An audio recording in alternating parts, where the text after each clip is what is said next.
Good evening, and you're welcome to join Caucus on the Joy News channel on Multi TV. Now, as some of you may know, it's 192 days to elections, and that's the November elections for 2016 in Ghana. And for some people, they've taken that first major step of seeking to participate in those elections, and they've been seeking to register as the Electoral Commission begins the limited voters registration program that started yesterday. Those are the issues we'll be looking at tonight: the limited registration exercise and matters arising. My name is Jifa Bampo.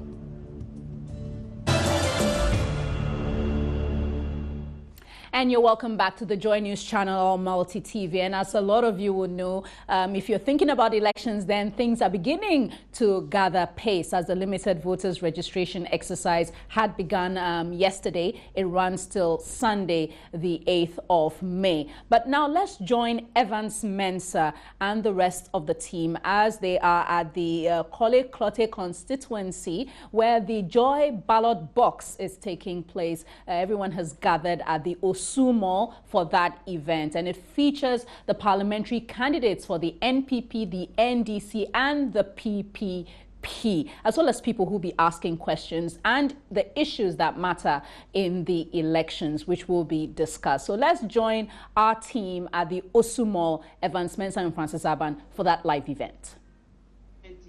So you need to tackle the root cause,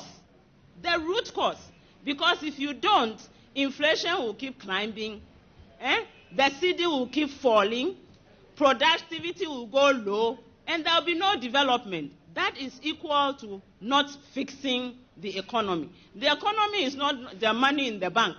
The economy is how you get the money into the bank, and how it is managed, and how it is used effectively.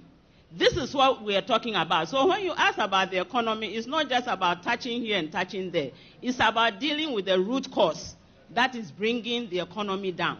So if we change these rules, and nobody can steal, because now you have an independent prosecutor who is going to deal with everybody, whether you are in government or you are not in government. If you break the law, you pay for it, period. When you move from there, we also want to see Ghanaians patronizing Ghanaian goods. So one of the things that will kick in almost immediately, barring any legal constraint, is that no public institution will be allowed to get anything anywhere if it can be gotten from Ghana. This will strengthen our private sector people. It will strengthen agriculture. Talk about food distribution in the schools, the school feeding program. If you go and buy imported food, the money is going back. If you buy made in Ghana food, you go and buy fresh food. First of all, it's cheaper. Second, the farmers will get money. Third, the school children will be healthy. That is building the economy, because you need healthy people to build healthy homes. We will kick in immediately preventive health care. Why? Because if you are sick, you can't go to school and learn. If you are sick, you can't go to work and work. So we will deal with it so that we bring the public health service nurses back, and we also bring back the sanitation inspectors. So we are going to tackle the root causes of the bad economy. We are not going to do decorative, job for people to think that everything is okay and then the under is all rotten. That's not what we are going to do. We will uproot it. Let's come to the local economy. And we want to play a clip.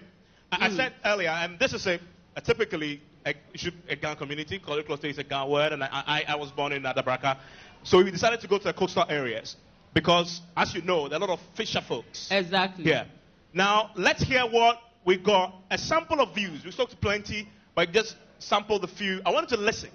And then I'll start with you, Ms. Adesing. But this is such an important issue for the folks just down the beach here who make their livelihood off fishing. Let's hear what they said. Aware. Petrol no ke aware. Nende taten wula tele ebo modern ni bahao. Nisane ne nti tikuba. Onto no wula te amenyo wula te menyo fe ame boboden ni woni so petrol Shafe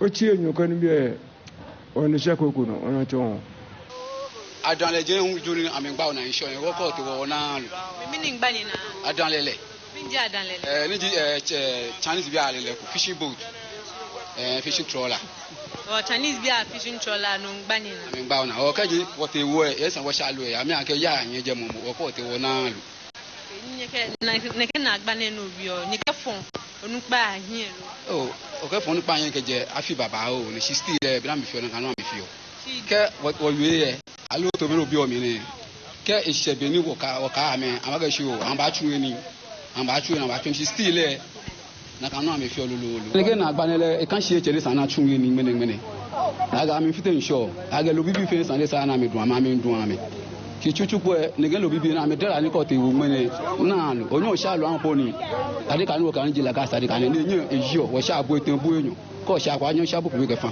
alo bu ku mi kwa ba ti mene ko te wo e be lan kan ti chuchupo ga o te la gas ni ge wo nyo 40 wo 40 wo 25 ti mene be na ya le ka ba che 10 che 9 che 5 ene go ka o kan shi ambagba ona lo ami an wo shalu amekeli no alo mi abi ambagba lo e wo nshi lo fa ga ma wi ko la mi pa na ma je lu e fe wo petrol no ke awe Okay, so that's petrol no those ke are the issues. This is just repeating that. Okay, thank you very much. So essentially, Mr. Addison, two things. And those who listen to us on radio, watching us on television, if you didn't understand what they said, I just want to quickly go through it in terms of translation. The first person we had talked about the fact that they use premix fuel, and the premix fuel is one, expensive, they can't afford, even in cases where they can. Now, for the past 2-3 weeks, he says they haven't managed to find premix fuel, and that's one of the things that's crippling their ability to, of course, make ends meet and go out there and fish. Secondly, and all the three people who followed talked about the huge trawlers, the Chinese trawlers coming in and essentially using all manner of techniques to fish, depriving them of stock, essentially. And because of that, now when they go out there to fish, they're unable to find enough to return to the coast to sell and make money. Ms. Addison, what would you say to them? Well, first of all, with respect to the petrol, I think it's an issue everybody is facing. I mean, the prices of all essential commodities in this country are going up by the day. High tax content. It's the same with the petrol. So clearly, the MPP comes to power, we have to look at the pricing, because that is what is affecting everybody. Are you going to reduce it? Naturally, it has to be reduced. It has to be reduced, and it can be reduced, because the bulk of the pricing has to do with taxes. So it has to be reduced. And that is a matter that has to be dealt with as soon as the party comes to power. In relation to the issue about these Chinese trawlers and so on. Have you heard this, though, as you travel along the coast campaigning? Yes, this is among some of the complaints that we have heard. Yeah. Yes. I think that we have to look at the economic exclusive zone for Ghana, that we have to limit it to only Ghanaian nationals. That's a way to protect our sea resources.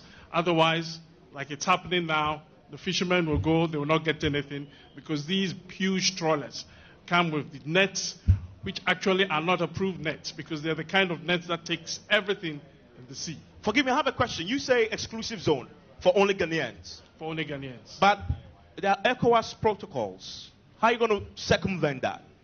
Well, we need to take a close look at that, because if there are ECOWAS protocols, it has to go with the kind of ship, the kind of nets and so on that are being used. Quite clearly, something is not being enforced. That is why Chinese trawlers will be able to come so close to our coast and to take fishes and deprive our fishermen of the fish that they normally catch. So there's a need to look at it. If there are protocols, clearly there'll be protocols on the size of the ship, there'll be protocol on the size of the nets that are being used. So these are all matters that we will have to look at and remedy. Okay. Before I come to you, Madam Local, I know I have a lot of people who come from the local areas here. If you are involved in fishing or anything, do you have a question on this? I know it's a very important point. And if you have a question, you have any contribution to make on this, I want to see your hands. And let's put your questions to your candidates. Do you? Who, anybody has that? You do. Okay.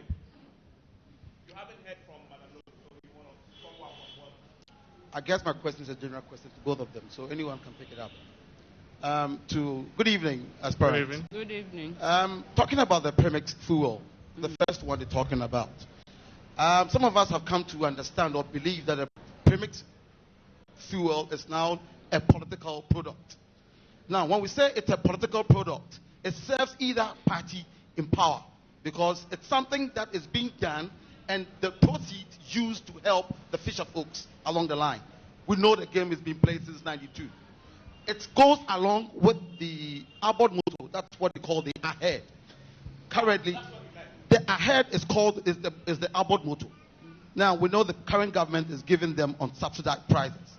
Now, my question to both of them is, how are they going to do this thing so that people not belonging to Party A or Party B will still enjoy the product that belongs to the nation? Thank you. Don't sit, stand, listen to the answer. I want to take you from Madam Loco.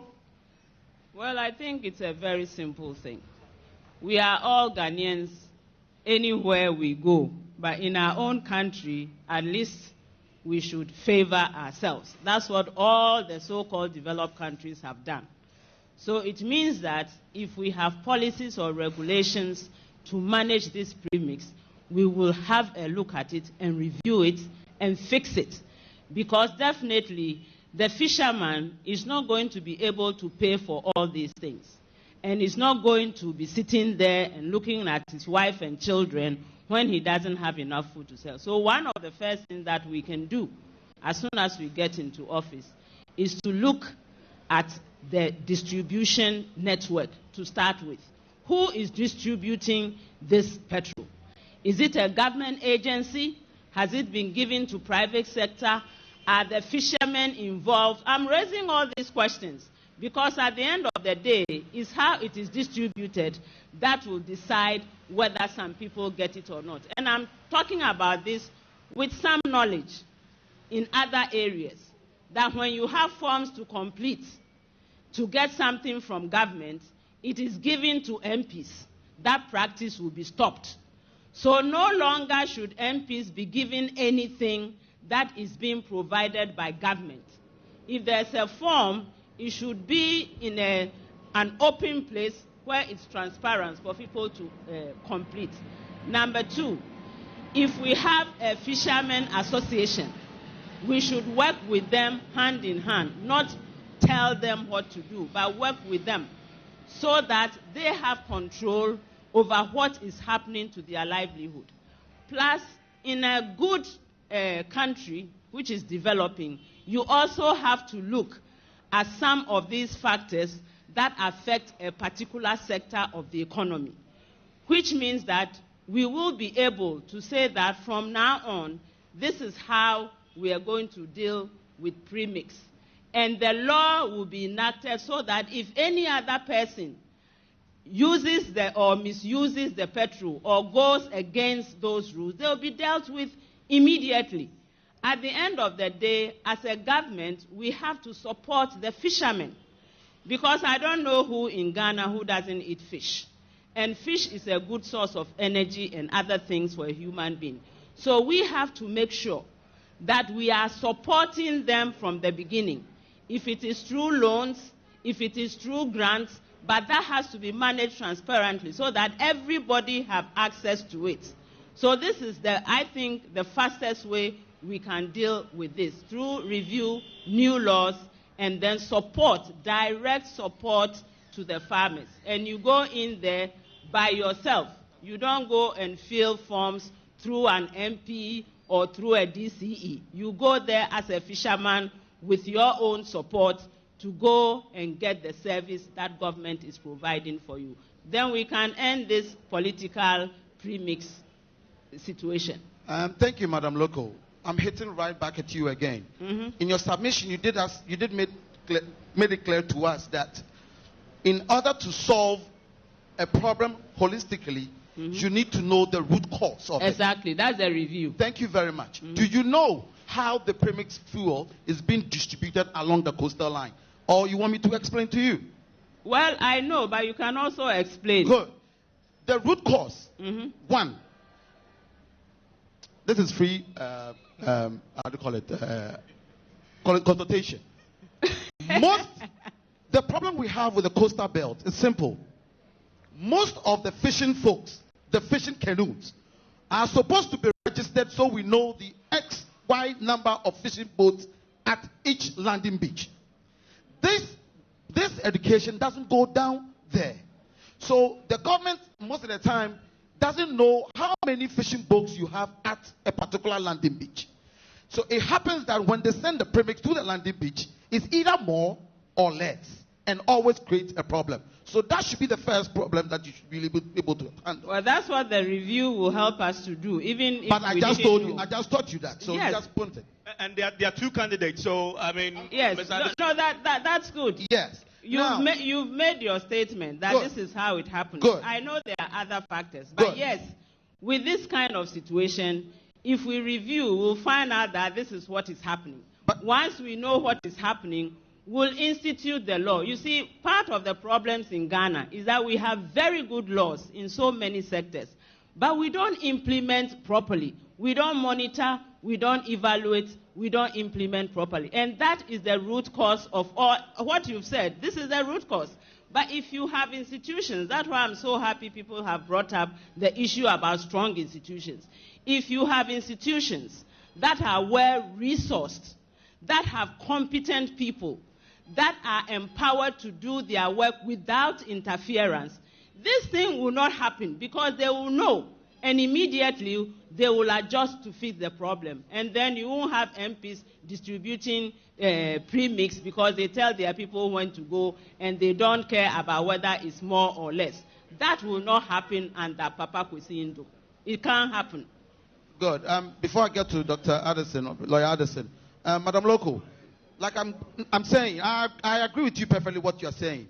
But like coming to stand or asking for our vote, I expected you to have known these things so that when the question comes you offered. You said you knew. No, and do I know? I said, yes, I know. But if you want to say it, go ahead and say it. And you said you say it. So please. Thank you very much. Don't stand on that. Thank you very much. I want you to vote for me, but I want us to understand But you've not convinced me that much, though. No, I said you haven't listened to me carefully. Lawyer Addison, looks like we all have one pack.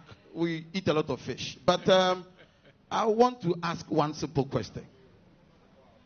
We've always been hitting on government.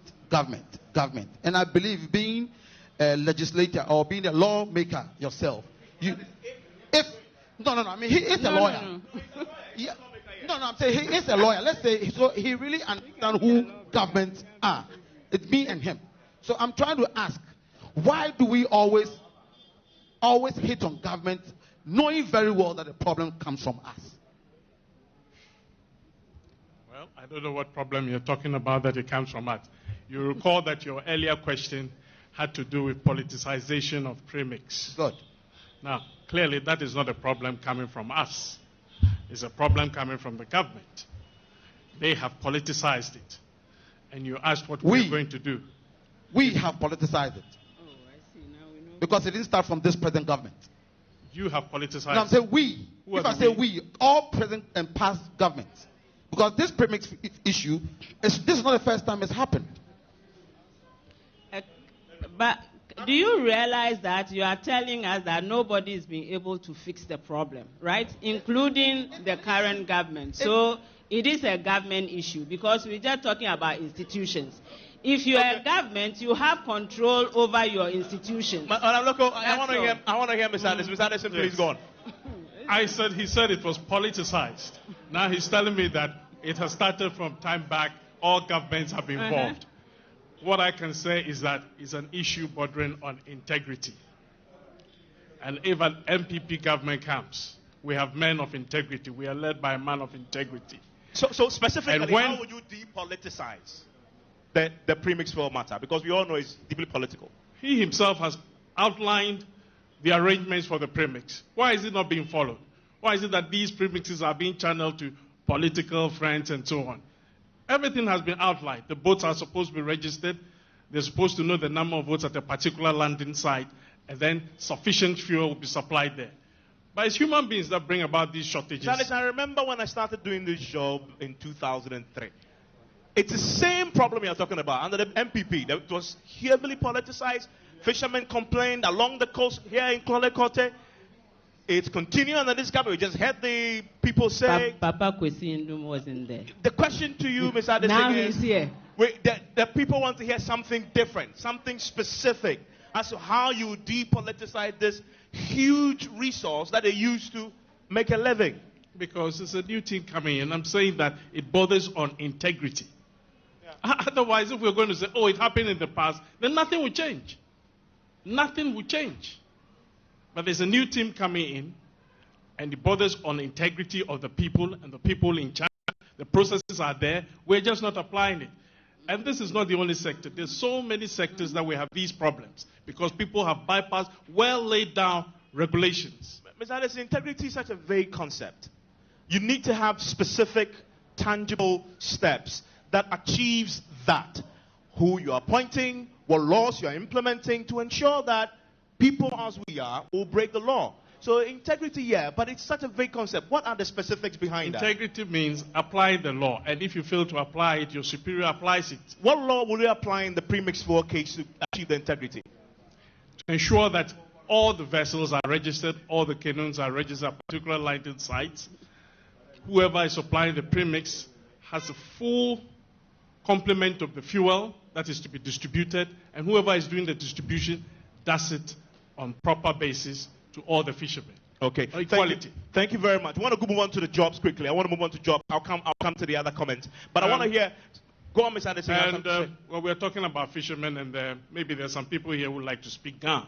So they should yes. To speak Ga. If you want to speak Ga, feel free, because what we played is in Ga. I'm a Ga myself. I speak it. I can interpret easily. So as we move on, if you have something to say, and I know this place is packed, if you have something to say and you want to say it in Ga, say this. We know this is uniquely, of course, a majority, and people should correct me if I'm wrong, are Ga.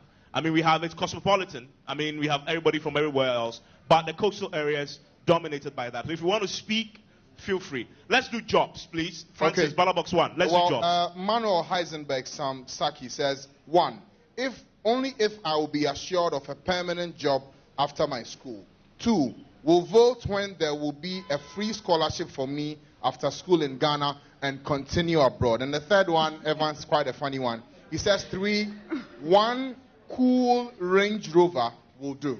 Well, the thing about it is that people who simply will vote based on these things. It's a reality. Alfred, do you have any comments from jobs quickly? Yeah, interesting ones here as well. This one says, my vote will be influenced when I hear realistic, achievable, and practical ideas and plans on solutions to improve the general well-being of the average Ghanaian. And he cites some examples here. For example, employ more doctors and nurses in districts and communities. And that is an important one. We've seen the nurses issue. They've been demonstrating, saying they want employment. They should employ them. That's a key thing. Francis, you have more comments on employment that we want to share with us very quickly? Yes, briefly for you, Evans. There's another one here. It says, the manifesto of the presidential candidate, which critically tackles the unemployment rate in the country. That's his first point. Okay. The second is that the ability to continue ongoing projects, even in change of governance. I see. And third is, I will vote based on my judgment of efficient competency and success in previous management positions. 4, based on the policy of the presidential candidate. Okay, and it's interesting that he talks. His first point is the fact that he wants to see in the manifesto tangible, specific policies to deal with the unemployment problem. Now, before I even come to the candidates to deal with this, because I know it's a big thing in the many communities here in Klottey, we went to the community again, and this is what we found, and this is in Ga. And you will hear very interesting things said about unemployment, and it's very brief. Let's hear that in Ga.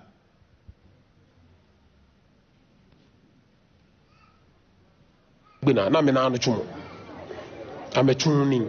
Demo from Motafra, demo from Obi and Yako school down. Met school at the Accra Polyc and Ibi, Wujin, Shabenuchumo, Nogajan Banyamena, Nuchumea or fine. Agbuscuna, Ngawo, Kuskanga Bawu, any Ashon one. See, I think about personal, Magbabu, Oichum person, and be video. Ejaga Kumeni, Squazan Bene, Oblini, or be a commended school, I have a Nikolai and a problem coming cable. Government have kem me kuma bi ni sana me na chumo ka onu pa e ba bi enene to mo be ni zun la yo ke ne ke maji ani bi ne ko ne sane afa me ni ameke sa bi enene ni ke nyo ngbo e ke api ame etumo nu chumo no ke ha wo wu me ba me ho amenchu ke money be ni chumo e ba. Okay, so that's just two comments there representing this problem. The first one said essentially that there are people in the communities here in Klottey, they finish school but can't find work. And so they're idling about, not doing anything. He says he has a personal experience, but he can't say it because it's been recorded. If you get off the camera, then he will talk about it. The second person says, listen, cleaning the environment is key. Maybe you can monetize that and get people employed through that. Clean environment, giving them jobs. And we'll talk about environment because it's key in this constituency. Ms. Addison, again, this is an absolutely important problem in this area. People, jobs, what do you tell them anytime you meet them and they come to you? I'm sure they do in the morning. They probably want money from you. What do you tell them? What is a grand plan you have if you go to Parliament through legislation, your own party's policies to deal with this very important subject of unemployment and jobs? Yeah. It is something I noticed very early when I started this whole process, that there was a serious situation of unemployment among the youth in this constituency. I mean, so many people have been coming up to me. I'm not yet the MP, but they come to me with all sorts of problems. And it all boils down to the fact that they do not have jobs. So we have started something already, which is that we are building a database of the youth, what qualifications they have, what professions they hold. We've started that. The idea being that the next stage is we're going to engage those businesses, commercial areas in this constituency, so that we sit down with them, talk to them, so that when there are vacancies in these places, they will, as a first consideration, look at the youth of this constituency. And once we have the database in place, it's easy to know who is qualified to do what job once the job comes up. So that is the first step we've taken in that area. If the MPP comes to power, of course, then there are going to be national policies that is on a broad scale to bring about jobs and so on. But in this constituency, we are taking this first step to be able to get jobs in this constituency because we think that there are a lot of companies here and also even government institutions. We have the stadium and other places where they can get these jobs to do. So that is what we have done. So just to clarify, so you'll be through negotiation or voluntarily getting the businesses to employ, I don't know how. Through negotiation. Okay. Through negotiation and letting them know that we have a pool, a ready pool of people who are ready to work. So if they make available to us the vacancies, we can supply them. And if they don't? Well, that's what I'm saying. We're going to negotiate and we hope we come to an understanding on this matter. Yeah, it's negotiation. We can't do it otherwise. There's something about it. Well, there's something about it that I want to hold. And if I want to vote in this constituency, beyond saying I want to negotiate, it's a good intention. But in execution, first of all, you need to know what kind of businesses are here. You see, we are creating even a register. That is it. Okay. That will tell you what skills are there? Available. I mean, where are you in that process? Well, we've gone quite far. I mean, we've first started with the delegates, and we've done quite a number of them. And now we are opening it up to the other constituents. Yes. Madam Loco? Well, I think all of you know that Dr. Indum's nickname is Ejumara. We have a lot of experience in creating jobs. And I have been working since 2009 with young people, finding them jobs and helping them to set up their own business. In this constituency? So, anywhere in Ghana. Okay. So now what we are going to do is charity begins at home. Even though we are not going to reject anybody, we are going to help the people in Korle Klottey to find jobs. How? We believe in three things. You're too fast.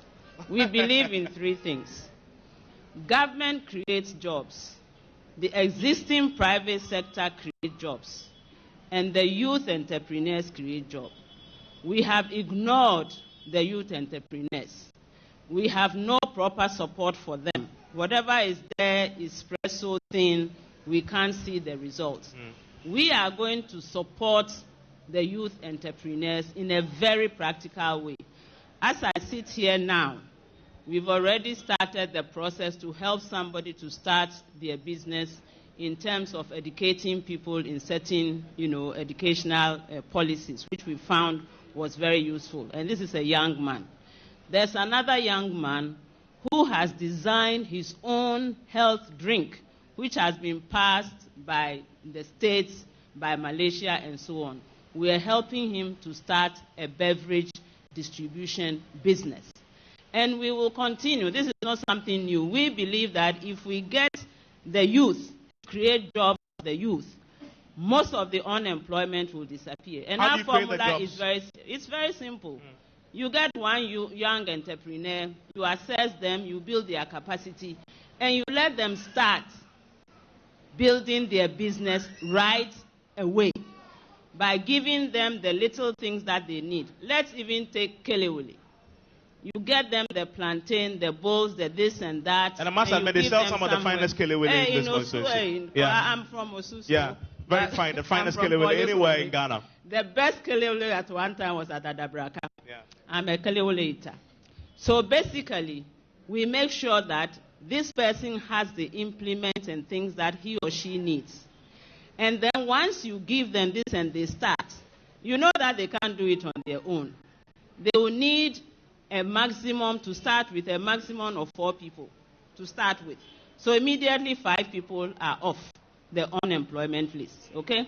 You see, I don't want to give too much because PPP, we have a very big problem. But you have to win people's votes. I know. That's why I said it's so difficult because anytime we come up with something good, another party picks it up and starts saying it's theirs. Right now, our 4 pillars, another party has 4 pillars. Our 10 points agenda, another party has a 10-point agenda. Which party? It's the MPP. As I sit here, I'm sitting by. I don't know what the 4 points is. I don't know what the 10 points is. I have no idea. We have it on our cell phones already. I have no idea. We look around us and test our enemies. No, our contestants. No, they are not enemies. They are friends. We are friends. So basically, if you have even just 5 young people, that is 5 times 5. If you have 10 young people, that is 5 times 10 people off. And if you are doing it in zone by zone, very soon you see that a lot of young people are growing their businesses. As soon as they are solid on their feet, they generate income while they are with us. They move out, they are on their own, and they may be employing, especially in the restaurant business. We have some who have now got a big restaurant with a lot of young people from Legon and KNUST, okay? Now, whilst we are doing this, of course, we are finding white-collar jobs for those who are not entrepreneurs. And if you abide by using the youth to create jobs for the youth, no youth is going to employ me if he starts a business. You employ another youth. So gradually, we will be growing them.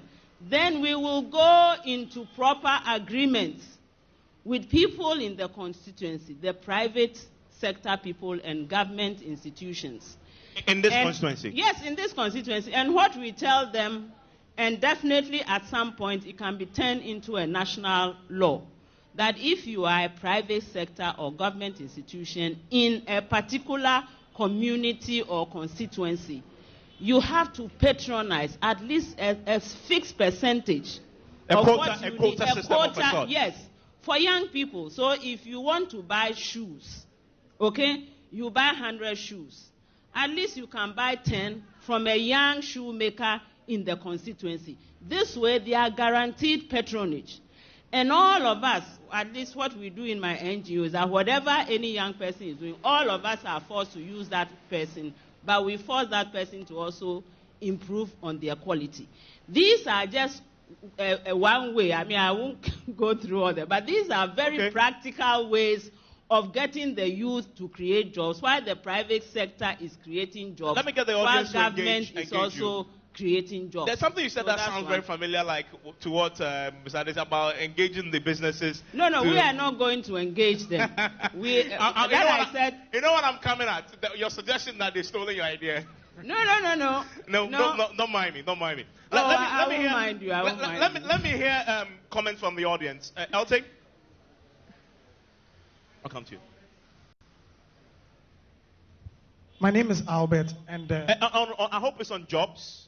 Yeah, it's on jobs. Okay, please feel free. I'm using it with the 1 year, their first year in office. Okay. Some of the points they As made. far as it's on jobs. Yes, but it's on just jobs. Jobs. Okay, please fire.